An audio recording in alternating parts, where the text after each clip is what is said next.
मी आजच्या संविधान दिनाच्या शुभेच्छा देतो. आपल्या सर्वांना मनापासून शुभेच्छा देतो. खरं तर भारताचे राज्यघटनेचे शिल्पकार महामानव डॉक्टर बाबासाहेब आंबेडकर यांनी आपल्याला दिलेला न्याय, स्वातंत्र्य, समानता आणि बंधुता या मूल्यांच्यामुळेच आपल्या लोकशाहीची पायाभरणी अतिशय मजबूत आपण पाहतो. जग देखील त्या लोकशाहीचं कौतुक करतो.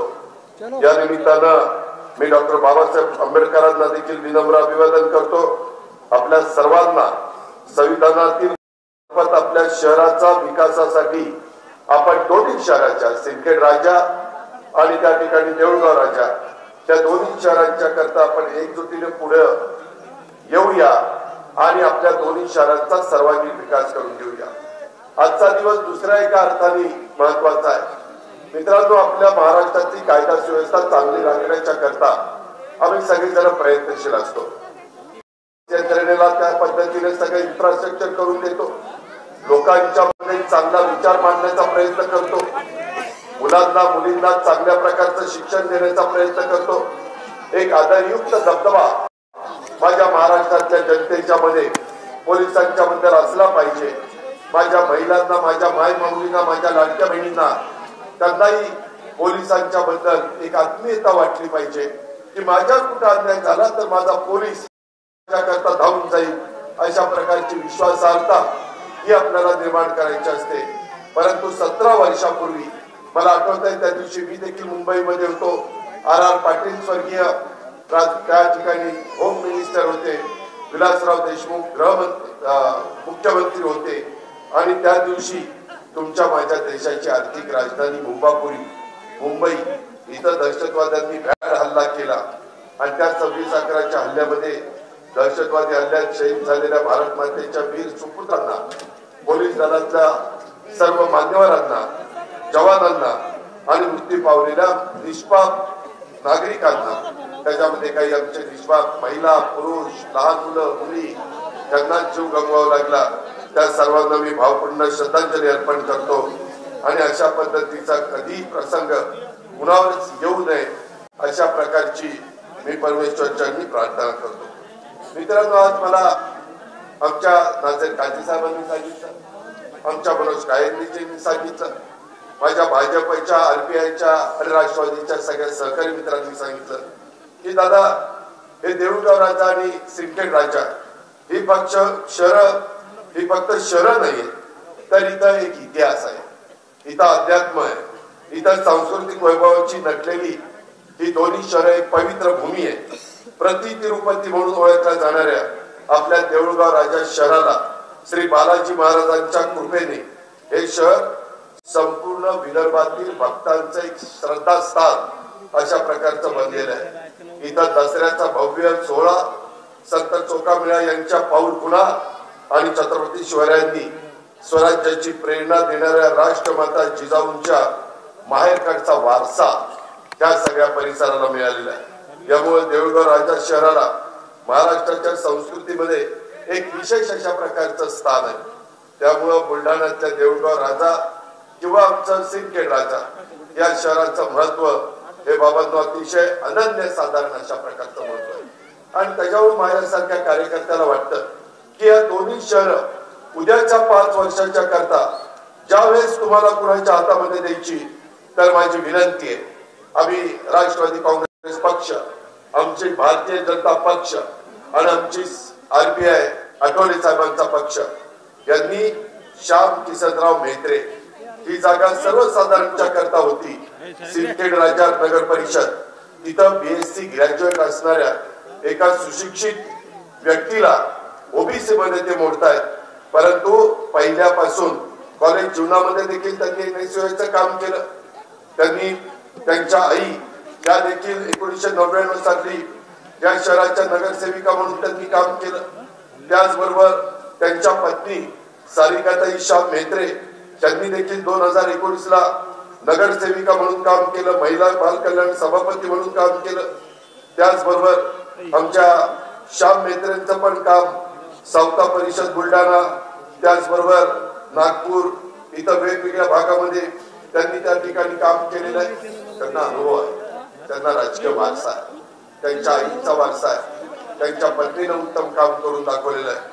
सफाई दूतांना मागील 10 वर्षापासून मित्रांनो द्यायला देखील दानत असावी लागते। अलीकडच्या काळामध्ये समाजामध्ये तशा प्रकारची दानत आपल्याला पाहायला मिळत नाही, परंतु आमचे श्याम मेत्रे गेल्या 10 वर्षापासून दिवाळी सारखा एक आनंदाचा महत्वाचा जो सण असतो आपण उत्साहाने साजरा करतो, त्या दिवाळी निमित्त आमच्या सफाई दूतांना कपडे आणि जीवनावश्यक वस्तूंचं वाटप ते त्या ठिकाणी करतात। अशा पद्धतीनं एक समाजातल्या सर्व जाती धर्माच्या लोकांना बरोबर घेऊन जाणारं व्यक्तिमत्व म्हणून आम्ही भारतीय जनता पक्ष, आरपीआय आणि राष्ट्रवादी काँग्रेस पक्षाने श्याम किसनराव मेत्रेंना उद्याच्या सिंदखेड राजा नगर परिषदेचा 5 वर्षाच्या करता लोकनियुक्त नगराध्यक्ष या नात्याने उमेदवारी दिलेली आहे।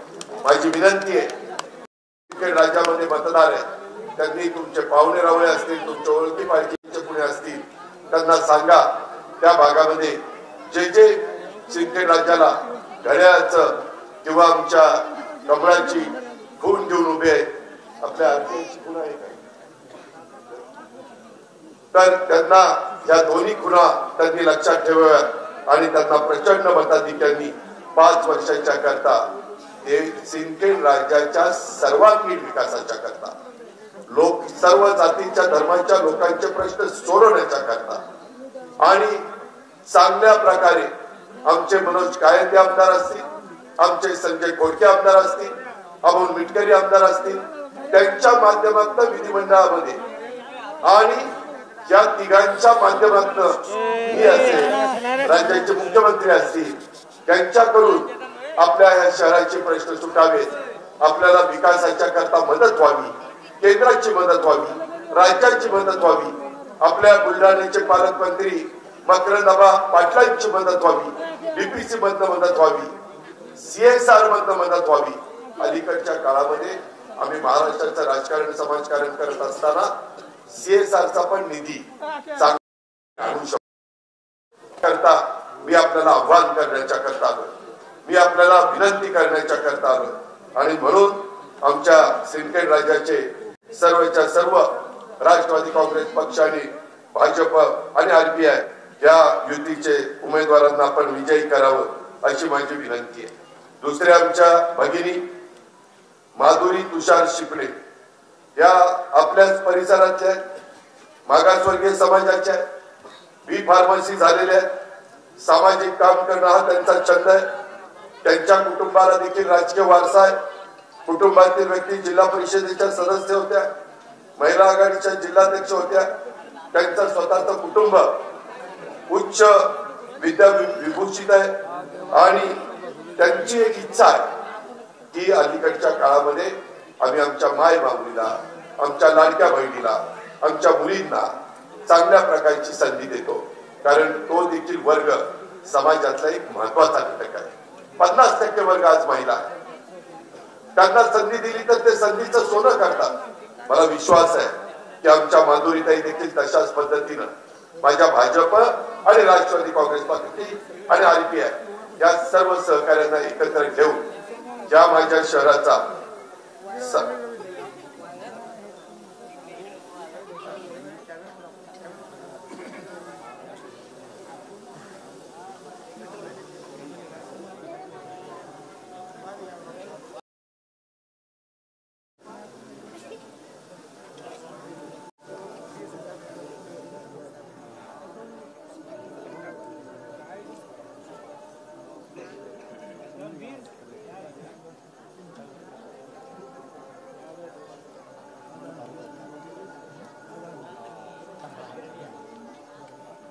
आहे।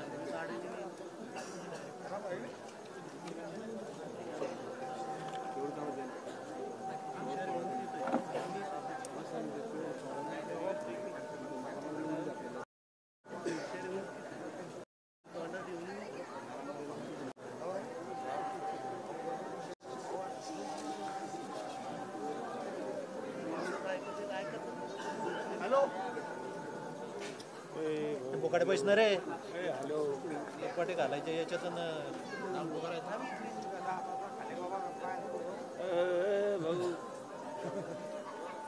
काय म्हणतो तिकडे जाऊन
बंधू भगिनींनो, या देऊळगाव राज्य नगर परिषदेच्या करता आम्ही राष्ट्रवादी काँग्रेस पक्ष, भारतीय जनता पक्ष, रिपाई आठवले गट, पिरिपा जोगेंद्र कवाडे गट अशा प्रकारची महायुती केलेली आहे. आम्ही त्याच्यामध्ये कुठल्याही परिस्थितीमध्ये आम्ही नगराध्यक्षाच्या ज्या उमेदवार दिलेले आहेत त्या माधुरी तुषार शिपणे त्यांचे सासरे हे निवृत्त झालेले कार्यकारी अभियंता पाटबंधारेला, त्यांच्या सासूबाई त्या जिल्हा परिषदेच्या सदस्य त्या ठिकाणी होत्या, त्यांचे पती हे BVCB आहे. अशा पद्धतीने फॅमिली आमच्या भेत्रे असतील किंवा आमचे शिपणेताई असतील, त्या सर्वांनी आपल्या दोन्ही शहराचं ते चांगल्या प्रकारचं प्रतिनिधित्व करतील. ही आपली दोन्ही शहर सगळ्या जाती धर्माचे लोक इथं गोविंदाने राहतात. माझे मुस्लिम राहत आहेत, माळी राहत आहेत, शेड्यूल कास्ट मागासवर्गीय राहत आहेत, जैन, मारवाडी, मराठा, वंजारी, इतर सर्व समाजाचे असे सगळे लोक इथं राहतात आणि गुण्या गोविंदाने राहतात. या सगळ्यांना आपल्याला मदत करायची. मला विश्वास आहे की ही मदत करत असताना हा जो तालुका आहे या तालुक्याला एक वेगळं महत्व आहे. सीड हब म्हणून या तालुक्याची ओळख आहे. कृषी आणि कृषीपूरक औद्योगिक प्रगतीच्या दिशेने माझा देऊळगाव राज्याने एक भक्कम अशा प्रकारची पावलं टाकलेली आहेत. राज्यातले एक अग्रगण्य सीड हब म्हणून या परिसराची ओळख आहे. येथील हवामान, मेहनती शेतकरी आणि आधुनिक बियाणं उद्योग याचं एकत्रित यश हे आपल्या सीड हबच्या निमित्तानं मिळालं. या माझ्या तालुक्यामध्ये 150हून अधिक बियाण्यांच्या कंपन्या आहेत, असं कुठं बघायला मिळत नाही. कापसाची मोठी बाजारपेठ आहे, व्यापाऱ्यांची समृद्ध परंपरा. माझ्या बुलढाणा जिल्ह्यात देऊळगाव राज्याला विशेष महत्व आहे. सीड हब असणारा देऊळगाव राज्य परिसराचा विकास हा चांगल्या प्रकारे आमची राष्ट्रवादीची, आमच्या RPI आठवड्यांची गटाची, तसंच भाजपची, आमच्या महायुतीचे इथं पर्यटनाला चालना देखील आपण देऊ शकतो. तरुणांच्या हाताला रोजगार निर्माण व्हावा. इथं शिक्षण, संस्कृती, अध्यात्म आणि व्यापार या सर्व क्षेत्रामध्ये माझ्या देऊळगाव राज्य शहराच्या विकासाची अनेक संधी आहेत. या परिसरामध्ये आध्यात्मिक पर्यटनाची क्षमता ही बाबांनो अफाट आहे. शहराच्या वाढत्या शैक्षणिक संस्थांच्यामुळे विद्यार्थ्यांना उत्तम भविष्य निर्मितीचे मार्ग हे उपलब्ध होत आहेत. शहराचा पाणी पुरवठा, रस्ते, स्वच्छता, औद्योगिक विकास, रोजगार निर्मिती या सर्व प्रश्नावर ठोस आणि परिणामकारक अशा प्रकारची अंमलबजावणी करणं हे दोन्ही शहरांच्या दृष्टिकोनातून काळाची गरज आहे. म्हणून मी तुम्हाला सांगायला आलोय की बाबांनो, आम्ही दिलेल्या उमेदवारांना, आम्ही केलेल्या युतीला आपण साथ द्या. आता साहजिकच कुणी ना कुणी त्या गोष्टीला विरोध करत असतो. तुम्ही मला सांगा, ज्यांनी आमच्या विरोधामध्ये पॅनल केलेला आहे त्यांचा इतिहास काय? त्यांच्या बापदादांनी संस्था काढल्या, त्यांना त्या संस्था चालवता आल्या नाही आल्या। आज बुलढाणा जिल्हा मध्यवर्ती सहकारी बँकेला मित्रांनो मध्ये महायुतीच्या सरकारमध्ये आम्ही कोटी रुपयाची मदत केली। तिथं हमी दिली राज्य सरकारने की बँक ऊर्जित अवस्थेत यावी। माझ्या बुलढाणा जिल्ह्यातल्या इथल्या तालुक्यांना इथल्या शेतकऱ्यांना कास्तकारांना बळीराजाला पीक कर्ज मिळावं। मित्रांनो मी ज्या पुढे येतो तिथं 0% व्याजाने पीक कर्ज देतो। 0% व्याज। शेतकरी काय सुधारणार नाही? त्याच्या शेजारी सातारा जिल्हा 0% व्याज, त्याच्या शेजारी कोल्हापूर जिल्हा 0% व्याज, त्याच्या शेजारी 0% व्याज। अरे माणसात धमक आणि ताकद असल्यानंतर संस्था आपल्या बाप दाद्यांनी काढलेल्या चांगल्या चालवता येतात। परंतु तुमच्यात जर कर्तृत्व नसेल, तुमच्यात जर वकूफ नसेल तर नव्या पिढीनं काय करायचं? काय झाली आज अवस्था? आज बेरोजगारांना तिथं कर्ज वाटप होत नाही। आज काहींना घर बांधणी करायची तर त्याच्यामध्ये कर्ज मिळत नाही। मध्य मुदतीचं कर्ज, दीर्घ मुदतीचं कर्ज मदत करू देखील तुमची क्षमता नाही। तुम्ही थांबा ना। आता लोकांनी तुम्हाला थांबवलं ना। मनोज सारखा तरुण एक सरकारी निवडून दिलाय ना। तुम्ही करा। मित्रांनो प्रत्येकाचे दिवस असतात, प्रत्येकाचा काळ असतो। काय कायम एकाचाच काळ राहत नाही। वय झाल्यानंतर कुठं ना कुठं प्रत्येकाला थांबायचं असतं। ही परंपरा वर्षानुवर्ष चालत आलेली आहे, पण इथं थांबायचं नावच नाही। सगळं मलाच पाहिजे, मलाच पाहिजे, तुला पाहिजे तर संस्था चालू ना। त्याच्यामध्ये आमच्या जिजामाता सहकारी साखर कारखान्याचं वाट लागली। इथं पहिल्यांदा या ठिकाणी सहकारी सूत गिरणीची बंद करून टाकली। अरे त्याच्यात मुलं काम केलं असतं, मुलींनी काम केलं असतं, त्यांचे संसार मार्गी लागले असते। इथल्या कापसाला 2 पैसे जास्त दर आम्हाला देता आला असता। अनेक सहकारी संस्थांचं तुम्ही वाटोळ केलं। काय तुमचे बाप दादे वर्ण काय बघत असतील? अरे अरे कुठल्या कार्ट्याला विचार मला कशी माणसं निघाली। अरे मुलांनी कर्तृत्वान असलं पाहिजे। आपल्या बाप दादांनी जे उभं केलंय त्याच्यात भर घालण्याचं काम पुढच्या पिढीनं करायचं असतं। त्याच्या पुढच्या पिढीला अजून भर घालायची असते। हे तर बंदच पाडायला निघालेले। याचा कुठंतरी आपण विचार केला पाहिजे। आज खडकपूर्णा धरण भरलेलं आहे पाण्याने। इथला माझा शेतकरी बळीराजा, माझा लाखाचा पोशिंदा हा कष्टाळू आहे। त्याला जर व्यवस्थितपणे पाणी मिळालं तर तो कापूस चांगला आणू शकतोय, सोयाबीन आणू शकतोय, कांदा आणू शकतोय, ऊस आणू शकतोय। परंतु ऊस आणल्यानंतर कारखाना बंद पडला, कुठं घालायचं ऊस? काय करायचं आपण? मित्रांनो आम्ही कारखाने चांगले चालवतो। मी ज्या तुमच्या समोर बोलतोय ना, मी पण एका माळेगाव सहकारी साखर कारखान्याचे चेअरमन आहे। त्या कारखान्याचा आत्ताचा भाव 3450 रुपये दिलेला आहे मागचा भाव। त्याच्या आधीचा भाव 3600 रुपये दिलेला आहे। आम्ही संस्था चांगल्या चालवतो। त्याही आमच्या बापदाद्यांनीच काढलेल्या संस्था आहे। आम्ही त्याच्यामध्ये भर टाकतो। त्या कारखान्यामध्ये आम्ही भोजन केलं, त्या कारखान्यात आम्ही डिस्लरी केली, त्या कारखान्यामध्ये आता सीबीसी करतोय।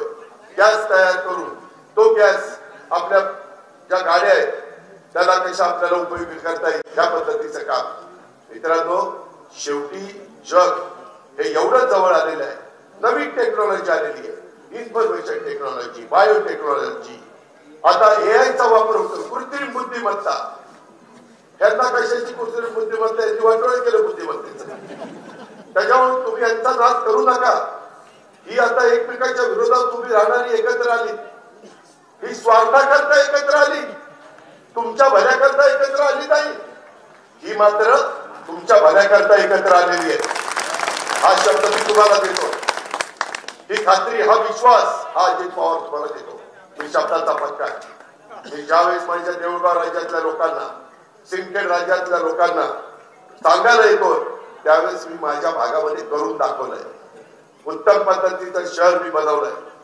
सगळ्या काही सोयी कशा देता येतील तो सतत माझा प्रयत्न असतो। सकाळी 6 वाजता उठून मी त्या बाबतीमध्ये कामाला लागतो। अशा पद्धतीने आमची कामाची पद्धत। इथं काय, इथं मधल्या काळामध्ये बस स्थानक काहीतरी करायला घेतलं आहे का? बस स्थानक जागेवर फार त्याची वाट लागली। की अशी पद्धत असती कामाची?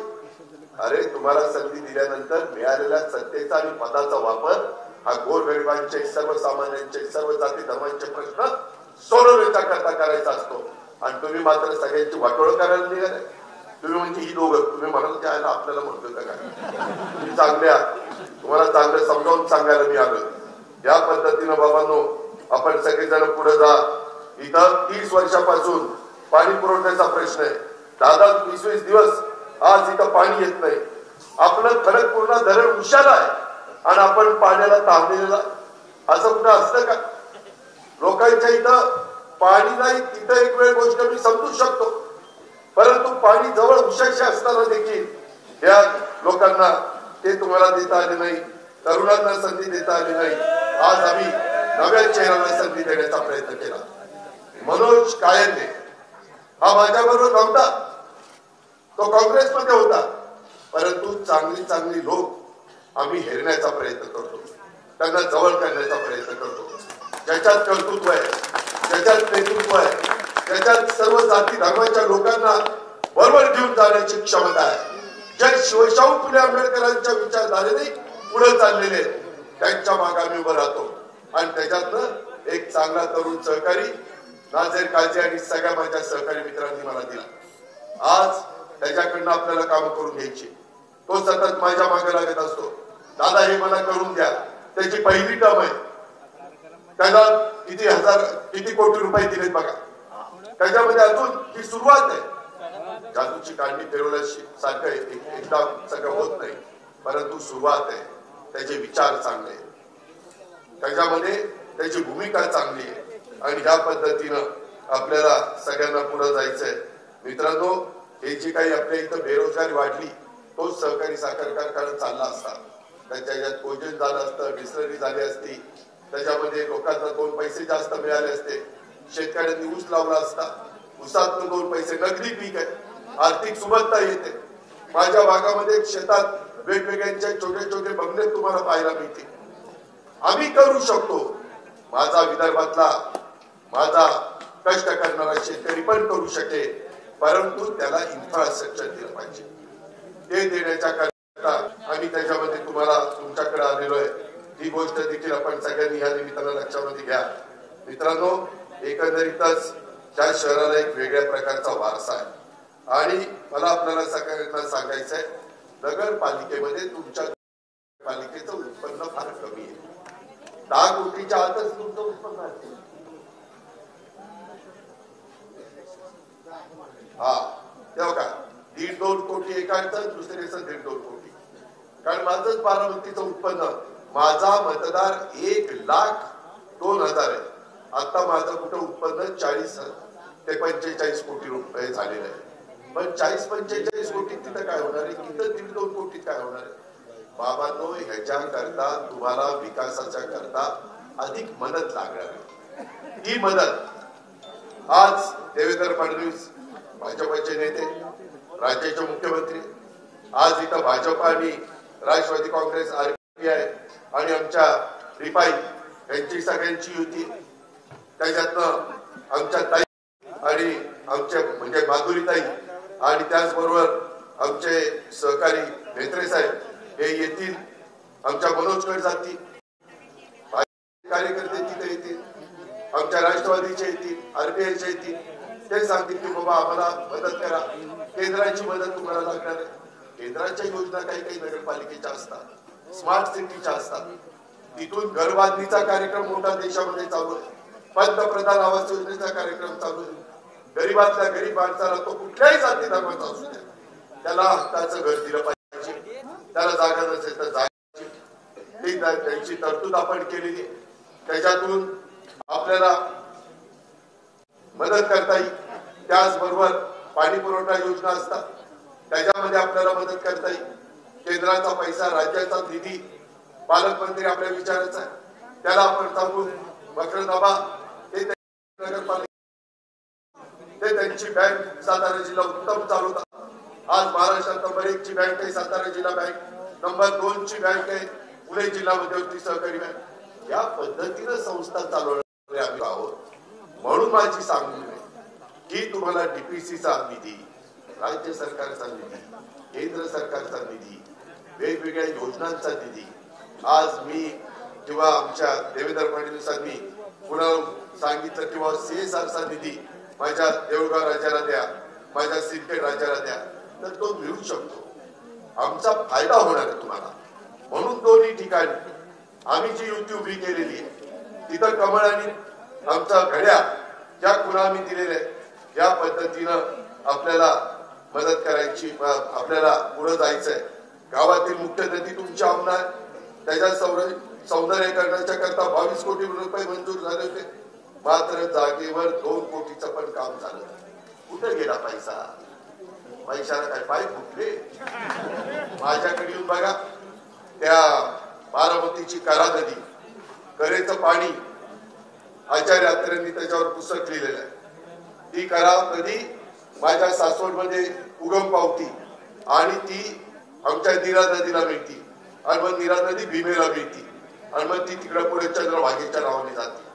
या नद्या या आपलं वैभव आहे, या नीट केल्या पाहिजे. तिथं स्वच्छता नीट केली पाहिजे, तिथं लोकांना चालायला आलं पाहिजे, तिथं जॉगिंग ट्रॅक हा तिथं केला पाहिजे. कडेला इतर वेळेस नदी बंद व्हाई, ज्या वेळेस पूर येईल तेवढ्या पुरता जॉगिंग ट्रॅक तो पाण्यामध्ये जाईल, काय बिघडत नाही. असं करता येतं. इच्छाशक्ती पाहिजे, राजकीय इच्छाशक्ती पाहिजे. दुर्दैवादी ते आपल्या भागामध्ये नाहीये. आता रूपाने आमच्या भाजप, राष्ट्रवादी काँग्रेस आणि RPI या कार्यकर्त्यांच्या रूपाने ती तुम्हाला मिळणार आहे. आणि म्हणून माझं आपल्याला सगळ्यांना सांगणं आहे की हे सगळं समजून सांगण्याच्या करता मी आवर्जून आपल्या परिसरामध्ये आलेलो आहे. आज आम्हाला स्वर्गीय यशवंतराव चव्हाण साहेबांचं बेरजेचं राजकारण, आता पण काही लोकांना आम्ही पक्षामध्ये घेतलं, हे बेरजेचं राजकारण आहे. आम्हाला तुझा भाव करायचा नाही. हा आमच्या जातीचा, तो आमच्या जातीचा, याचा पण धर्म वेगळा, त्याचा पंथ वेगळा नाही. नवी स्वराज्याची स्थापना करत असताना, रयतेचं राज्य निर्माण करत असताना छत्रपती शिवाजी महाराजांनी, युगपुरुषांनी सगळ्या जाती धर्माला 18 पगड जाती 12 बलुतेदारांना घेऊन राज्य केलं. हा इतिहास आपल्या सगळ्यांच्या समोर. या पद्धतीनं आपण वागलं पाहिजे, आपण बोललं पाहिजे. काही काही जण दुही माजवण्याचा प्रयत्न करतात, फूट पाडण्याचा प्रयत्न करतात. अरे माणुसकी तुमची माझी जात आहे, शेतकरी ही तुमची माझी जात आहे. या पद्धतीनं वागलं तर आपला देश पुढे जाणार आहे, तर आपलं शिवशाहू फुले आंबेडकरांचं राज्य पुढे जाणार आहे, तर माझा बुलढाणा जिल्हा पुढे जाणार आहे, तर माझा सिंदखेड राजा, देऊळगाव राजा पुढे जाणार आहे. आणि म्हणून मला आपल्याला सगळ्यांना सांगायचंय की माझ्या सर्वसामान्य ह्या भागातला माणूस, या भागातला कष्टकरी, शेतकरी, माता भगिनी, माय माऊली, तरुण यांची काळजी घेणारे आम्ही लोक आहोत. सर्व धर्म समभाव आणि सामाजिक न्याय हे आमचं ध्येय आहे, हे आमचं धोरण आहे. आणि त्याच्यातून सर्व जाती धर्माच्या लोकांना समान संधी कशी मिळेल अशी आमची कायम भूमिका राहिलेली आहे. मला एक गोष्ट जरूर सांगायची की बाबांनो, सामाजिक सलोखा ठेवा, जातीय सलोखा ठेवा. शांतता बिघडवण्याचा प्रयत्न कोणी करत असेल तर अशा विघातक शक्तींचा कोणत्याही परिस्थितीमध्ये गैर करू नका. कारण सगळ्यात जास्त नुकसान कुणाचं होतं तर गरिबाचं होतं. दिवसभर काम केल्यानंतर संध्याकाळी ज्याची चूल पेटते तो बिचारा तिथं अडचणीमध्ये येतो. त्याच्यामुळं व्यापाऱ्यांचा व्यापार पण चांगला चालला पाहिजे, त्याच्यातून पण काही माझ्या तरुण तरुणींना रोजगार मिळाला पाहिजे. छोटे माझे व्यवसायधारक त्यांनाही त्या ठिकाणी काम हातात मिळालं पाहिजे, त्यांनाही त्यांचा व्यवसाय चांगल्या पद्धतीने करता आला पाहिजे. अशा पद्धतीनं आपल्याला सगळ्यांना बाबांना पुढे जायचंय. आणि म्हणून या सगळ्या गोष्टी तुम्हाला सांगण्याच्या करता मी आवर्जून आज आपल्या सिंदखेड राजा आणि देऊळगाव राजा परिसरामध्ये या बाबतीमध्ये आलेलो आहे. मित्रांनो, एकंदरीतच कुणीच, मी नेहमी सांगतो महाराष्ट्राला, कुणी आईच्या पोटातनं सगळं शिकून येत नाही. आई जन्माला घालते, आई बाप आपल्यावर संस्कार करतात, आपल्याला लहानाचं मोठं करतात, वाढवतात. परंतु नंतर आजूबाजूचा समाज त्याच्यातनं आपल्यावर संस्कार होतात. आणि हे संस्कार होत असताना आज इथं आम्ही जे उमेदवार दिलेले त्या उमेदवारांच्या बाबतीमध्ये जर बोलायचं झालं तर श्याम मेहत्रे जे अनुभवी आणि माधुरीताई त्या नवीन असल्या तरी त्या शिकतील आम्हाला विश्वास आहे, कारण त्या शिकल्या सवरलेल्या आहेत. आणि म्हणून माझी आपल्याला विनंती आहे की देऊळगाव राजा शहरातील युवकांनी, आत्ताच मी बालाजी मंदिर परिसरामध्ये गेलेलो होतो दर्शनाच्या निमित्तानं, त्यावेळेस त्यांनी सांगितलं, दादा बालाजी मंदिर पर्यटन विकास शहराची सर्वात मोठी ताकद बनू शकते आणि त्याच्यातनं तुम्ही आम्हाला त्या बालाजी मंदिर पर्यटन विकास आराखडा हा तुम्ही तयार करून द्या. मंदिरापर्यंत वास्तुदार रस्ता, प्रकाश योजना, पार्किंग, स्वच्छता, सीसीटीव्ही कॅमेरे, मंदिर परिसरामध्ये फूड कोर्ट, लोकल मार्केट, हस्तकला स्टॉल, माहिती केंद्र स्थापन करा. देवदर्शनाच्या करता आध्यात्मिक पर्यटन सर्किट, अकोला, बुलढाणा, देऊळगाव राजा पर्यटन विभागाच्या माध्यमातून फेस्टिवल उत्सव सुरू करा. अशा पद्धतीची मागणी सतत निवडून आल्यापासून मनोज देखील ती मागणी करतोय. तुम्ही काळजी करू नका. मी त्याच्यामध्ये उद्याचा ज्यावेळेस अर्थसंकल्प नवीन बजेट सादर करील त्यावेळेस तुमच्या सगळ्यांच्या मागणीचा मी सकारात्मक विचार करीन. मुख्यमंत्र्यांना पण सांगेन, मी पण त्यामध्ये लक्ष घालेन. आपण काळजी करू नका. आम्ही कामाची माणसं आहे. आम्ही ज्यांनी वाटोळ केले ती बिनकामाच्या माणसांसारखी आम्ही नाही. आम्ही करून दाखवलंय. म्हणून 8-8 वेळेला लाखाच्या पुढं जास्त मतांनी बारामतीकर मला निवडून देतात. कुणी येरागाबाळ्याचं काम आहे, 8-8 वेळेला लाखांनी निवडून दिलं. काम करतो म्हणून लोक निवडून देतात.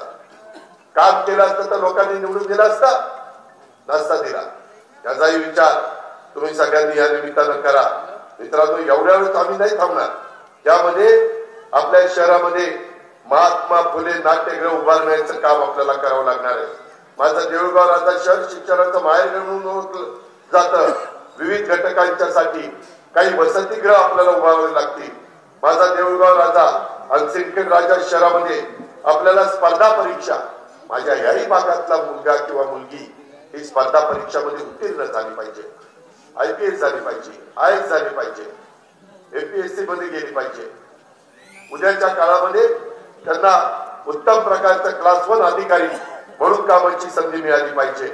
आणि तशा पद्धतीच्या सुविधा आपल्याला द्यायच्या. डॉक्टर बाबासाहेब आंबेडकर यांच्या नावाने अभ्यासिका आपल्याला सुरू करायची आहे. काही नगरपालिकांच्या शाळेमध्ये स्वतंत्र सायन्स लॅब आपल्याला सुरू करायची आहे. त्याच्यामध्ये देऊळगाव राजा आणि सिंदखेड राजा हे अपघात प्रवण क्षेत्रात येत असल्यामुळं या ठिकाणी समृद्धी महामार्गावर सतत अपघात होतात, आगीच्या घटना घडतात. त्यामुळे आपल्या दोन्ही ठिकाणी स्वतंत्र अग्निशमन वाहनं मंजूर करायची. आपण दोन्ही ठिकाणी रेस्क्यू वाहनं लवकर मंजूर करून देणार आहोत. अनेक प्रकारचे महावितरणची कामं आपल्याला करायची. पशुवैद्यकीय दवाखाने आपल्याला निर्माण करायचे. आता संजय खोडके, नाझीर काझी, आमचे अमोल मिटकरी येत असताना मी म्हटलं की तुम्ही जोडधंदे करा ना. शेती बरोबर दुधाचा धंदा करा, तुम्ही पोल्ट्रीचा धंदा करा, तुम्ही शेळी पालनाचा धंदा करा. वेगवेगळे धंदे त्या ठिकाणी करता येतात. त्याच्यात 2 पैसे आपल्याला मिळतात. त्याच्यातून आर्थिक सुबत्ता येते. भाषण करून आर्थिक सुबत्ता येत नाही. गप्पा बसून आर्थिक सुबत्ता येत नाही. कष्ट करावे लागतात, मेहनत घ्यावी लागते. आणि राज्य सरकारच्या योजना हे शेवटच्या माणसापर्यंत येऊन राबवाव्या लागतात. देऊळगाव राजा शहरातील जाफराबाद चौफुली वरचा बायपास इथे सतत अपघात होतात. सदर ठिकाणी तात्काळ सुधारणा करण्याच्या सूचना आपण त्या ठिकाणी दिलेल्या आहेत. दिशादर्शक फलक, शाळांच्या ठिकाणी स्पीड ब्रेकर याचं काम आपण चालू केलेलं आहे. शहरातील मुख्य रस्त्यांच्या मध्ये डिवायडर आणि चांगल्या पद्धतीनं पद्धतीने लावण्याच्या बद्दल सतत मनोज कायदेचा आग्रह असतो. ग्रामीण रुग्णालय सिंदखेड राजाचं श्रेणीवर्धन होऊन त्या ठिकाणी लवकरच आपल्याला उपजिल्हा रुग्णालय काम चालू करायचंय. ग्रामीण रुग्णालय देऊळगाव राजा येथे पुढील काही दिवसामध्ये आपल्याला इथून हा मार्ग गेला, समृद्धी महामार्ग बाळासाहेब ठाकरे यांच्या नावाचा, तिथं ट्रॉमा केअर सेंटर हे पूर्ण सुविधासाठी आपल्याला सुरू करायचंय. शहरामध्ये आपल्याला चांगल्या पद्धतीनं खेळाच्या करता मैदान आणि सुविधा त्या आपल्याला द्यायच्या. पोलीस भरतीमध्ये देखील स्पर्धा परीक्षांची तयारी करण्याच्या करता, मॉर्निंग वॉक करण्याच्या करता ट्रॅक करण्याच्या करता आपल्याला काम करायचं आहे. मित्रांनो, हे मी बारामतीत केलंय. माझ्या भागातली मुलं इतक्या मोठ्या प्रमाणावर मुली आणि मुलं पोलीस दलामध्ये त्यांचे भरती होते का, तर त्यांना आम्ही ट्रेन करतो, त्यांना तयार करतो, त्यांना त्यांच्या ठिकाणी माहिती देतो. तशा पद्धतीनं काम करायचंय. पंतप्रधान आवास योजनेअंतर्गत घरकुलाचं उद्दिष्ट वाढवायचं आहे. थकीत असलेले हप्ते वितरित करायचे. 265 घरकुलांचा डीपीआर आपल्याला तात्काळ मंजूर करून घ्यायचा आहे. त्याचबरोबर रमाई आवास योजनेअंतर्गत घरकुलचं उद्दिष्ट आपल्याला वाढवायचंय. अतिक्रमण धारकांना कायम घरं मिळावी यासाठी 1100 लाभधारकांच्या घरकुलाचा जीआय सर्वेचं काम सुरू आहे. तातडीने त्यांची घरकुलं देण्याचा निर्धार आम्हाला करायचा आहे. मुस्लिम समाजाच्या करता शादीखाना, स्वतंत्र स्मशानभूमी, काही समाजाच्या करता, काही समाजाच्या करता दफनभूमी. शेवटी हे सर्वांच्या करता सिंदखेड राजा आणि देऊळगाव राजा ही शहर आहे. कुठल्याही घटकाला असं वाटता कामा नये की माझा विचार इथं केला जात नाही. त्या पद्धतीचं काम आमच्या माधुरीताई आणि आमचे नेत्रेजी, श्याम नेत्रेजी, हे सगळे आणि त्यांची सगळी टीम, एकट्या दुकट्याचं काम नसतं. इथं सगळे भाजप आणि राष्ट्रवादी आणि आरपीआय हे सगळे आमचे सहकारी आहेत, मित्रपक्ष आहेत. सगळे मिळून हे सगळी कामं करणार आहेत. म्हणून माझी तुम्हाला विनंती आहे की कुठल्याही खोट्या नाट्या प्रचाराला बळी न पडता आपण घड्याळ, कमळ या कुणा लक्षात ठेवा. सकल धनगर मल्हार सेना, आमचे प्रल्हाद भाऊ सोरबारे यांनी देखील जाहीर पाठिंबा मातूर तीर्थ सिंदखेड राजा आणि देऊळगाव राजा या दोन्ही नगर परिषदेमध्ये या युतीला दिलेला आहे. त्याबद्दल मी सकल धनगर मल्हार सेनेचं देखील आभार मानतो, त्यांना देखील धन्यवाद देतो. अशाच पद्धतीनं आपण सगळ्यांनी आम्हाला साथ द्या. तुम्ही टाकलेल्या विश्वासाला आम्ही कुठं तडा जाऊन देणार नाही. ही पण गोष्ट मी आपल्याला सगळ्यांना सांगतो. प्रति तिरुपती बालाजी म्हणून ओळखल्या जाणाऱ्या देऊळगाव राजा येथील बालाजी संस्थांच्या तीर्थक्षेत्राचा विकास मी त्याही बद्दल बोलून गेलेलो आहे. गेल्या पंचवार्षिक मध्ये बस स्थानकासाठी निधी देऊन देखील चांगल्या दर्जाचं काम झालं नसल्याचं लोक इथं सांगतायत. सदर ठिकाणी प्रवाशांना अपुऱ्या सुविधा आहेत. प्रवाशांना सुविधा देण्याचा करता आपल्याला लक्ष घालावं लागेल. अरे मी बारामतीला बस स्थानक उभं केलंय, लोक त्याचे वेगवेगळे रील करतायत आणि महाराष्ट्रात पाठवतात. लाख मारेल तिथं पाणी काढण्याची धमक नेतृत्वात असावी लागते. तुमच्या मागच्या नेतृत्वात नव्हती, आताच्या नेतृत्वात आहे. त्यामुळे तुमचा विकास होणार आहे. आता तुमचा भकासपणा दूर करायचं काम आम्ही करतोय. आपल्याला आपलं शहर आपलं वाटलं पाहिजे, अभिमान वाटला पाहिजे. जिथं झाडं लावता येतील तिथं झाडं लावू. स्वच्छता आपल्याला ठेवावी लागणार आहे. शिक्षणाचं माहेरघर असणारं देऊळगाव राजा इथं चांगल्या पद्धतीच्या सुविधा देण्याच्या करता आपल्याला कटिबद्ध राहायचं आहे. मित्रांनो, जो 15-20 दिवसांनी पाणी पुरवठा मिळतोय तो रोजच्या रोज पाणी पुरवठा माझ्या या शहरांना कसा होईल या पद्धतीने आपल्याला काम करायचंय. आपल्याला टप्प्याटप्प्याने भूमिगत गटार योजना, भाजीपाला आणि फ्रूट मार्केट हे अद्यावत करावं लागणार आहे. त्याशिवाय डासांचा प्रादुर्भाव कमी होत नाही. त्याशिवाय स्वच्छतेला महत्व येत नाही. देऊळगाव राजे शहराची हद्दवाढ करून शहर विकसित करण्याच्या करता आणि निकृष्ट दर्जाचं जे काम झालेलं आहे ते चांगल्या प्रतीचं करण्याच्या करता आपण सगळ्यांनी एकमेकाला साथ द्यायची आहे. गेल्या 25 वर्षापासून एकमेकाचे कट्टर विरोधक नगरपालिकेची सत्ता मिळवण्याच्या करता कार्यकर्ता पक्ष नागरिकांच्या हिताचा विचार न करता स्वतःच्या स्वार्थाकरता ते एकत्र आले. हे लबाडा घरचा आवाज जेवल्याशिवाय काही खरं नसतं. त्याच्यामुळे यांच्यावर अजिबात विश्वास ठेवू नका. मागील काळात मी या मतदारसंघाच्या विकासासाठी सांगितलेलं आहे. मनोजच्या प्रचाराच्या करता मला येता आलं नाही. मी त्याच्यामध्ये माझी क्लिप पाठवलेली होती. तुम्ही महायुतीचा उमेदवार या नात्याने मनोज कायदेला निवडून दिलेला आहे. आता जबाबदारी आमची आहे. आम्ही आता विकासाच्या करता तुमच्या पाठीशी उभं राहणार आहोत. आम्ही तुम्हाला मदत करणार आहोत. त्याच पद्धतीनं देऊळगाव राजा आणि सिंदखेड राजा याही परिसरामध्ये आपण सगळ्यांनी आमच्या माधुरीताईंना आणि आमच्या श्याम नेत्रेंना आणि त्यांच्याबरोबरच्या सगळ्या टीमला थोडस इथं काही मैत्रीपूर्ण लढती होत आहेत, परंतु शेवटी तो तुमचा अधिकार आहे, तो तुम्ही स्वतः मतदार राजा, त्या पद्धतीनं तुम्ही ते ठरवा आणि चांगल्या विचाराच्या लोकांना चांगल्या पद्धतीनं त्या शहराचं प्रतिनिधित्व करणारी ही जी आमची भाजप, राष्ट्रवादी काँग्रेस, RPI, आठवडेगड आणि कमाडेगड या जी काही आमची युती आहे त्या युतीला आपण सगळ्यांनी आशीर्वाद द्या, आपण सगळ्यांनी सहकार्य करा. मी आपल्याला सगळ्यांना जाता जाता शब्द देतो, मी कुठल्याही परिस्थितीमध्ये आजपर्यंत या दोन्ही शहरांचा मागच्या वेगवेगळ्या पंचवार्षिक योजनेमध्ये जे काही झालेलं आहे त्याच्यापेक्षा कितीतरी चांगलं काम महायुतीच्या सरकारच्या माध्यमातून देऊळगाव राजा आणि सिंदखेड राजा या दोन्ही शहरामध्ये आम्ही महायुती करून दाखवू हा शब्द तुम्हाला देतो आणि या ठिकाणी थांबतो. जय हिंद, जय महाराष्ट्र, जय भीम, खुदा हाफिज, धन्यवाद.